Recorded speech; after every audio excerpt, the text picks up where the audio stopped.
let's talk potential game 5. I know we talked about a little bit before we started recording. So say it goes to game 5. Well, it's either going to obviously be 2-2, 3-1, either way.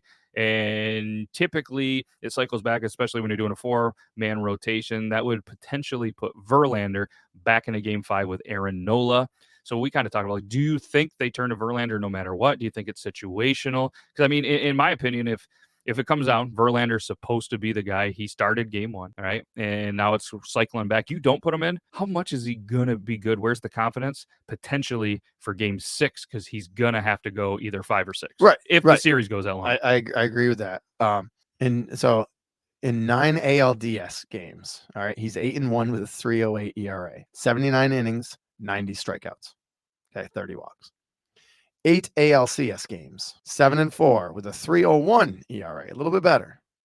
80 innings pitched, 90 strikeouts, the same. Mm-hmm. Only 18 walks. In 5 World Series games, or 5 World Series, sorry, 5 World Series. 5 World Series, yep. 9 ALDS, not games, but 5 World Series. Yep.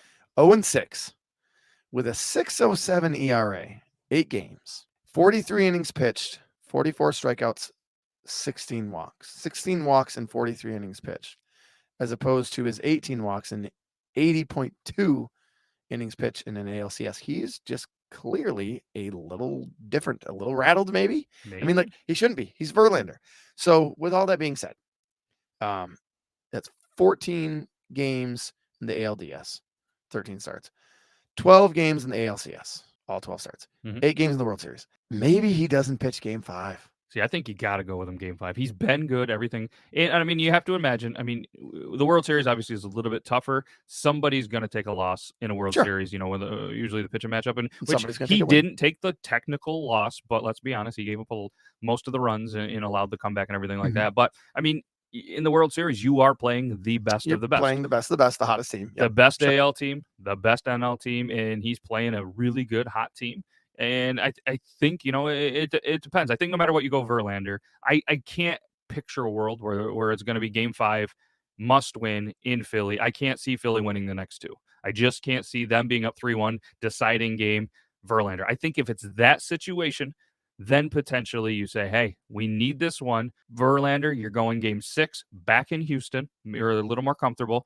Let's go with, you know what I mean? Let's go with our guy. Let's go ahead and throw. So you're saying if the Astros, if they split the next 2, you're saying game 5 probably doesn't go to Verlander. You're saying if the Astros win both, then you're saying absolutely go Verlander. I'm saying if they win or they split. I think if it's 2-2 or Houston's up 3-1, you let Verlander go in Philly. I think if it happens to somehow be 3-1, you have to go Valdez to get that win in game 5, to get it back, to have a chance to win the next 2 in Houston in your home park. So I that's why I don't see it happening where Philly jumps out to a 3-1 lead and a chance to clinch it at home. Crazier things have happened. But I think in my opinion, that's the only way you don't give Verlander the ball, because you know, next thing you know, it's 2-2 or you're up 3-1 with a chance to close. Why wouldn't you give one of the greatest pitchers? Right. You know what I mean? You got to think at some point he can figure it out. Yeah. I mean, and wouldn't it be a great time for him to get his first win and clinch it, or at least give them a chance to go back to clinch? I mean, again, it's kind of turning one of these ones, like, not to talk football, but the whole Brady has never lost 3 in a row. I mean, at some point, can Verlander really not win and go 0-7 in a postseason? I mean, and really, I mean, his ERA can't get that much worse, right? I mean, would you say it was a 6? It was a in the World Series 6.07. He can't get any worse. It can't get any worse, right? He's Verlander. So I mean, that's kind of my take on that. And I'm with you. I'm with you. I like that.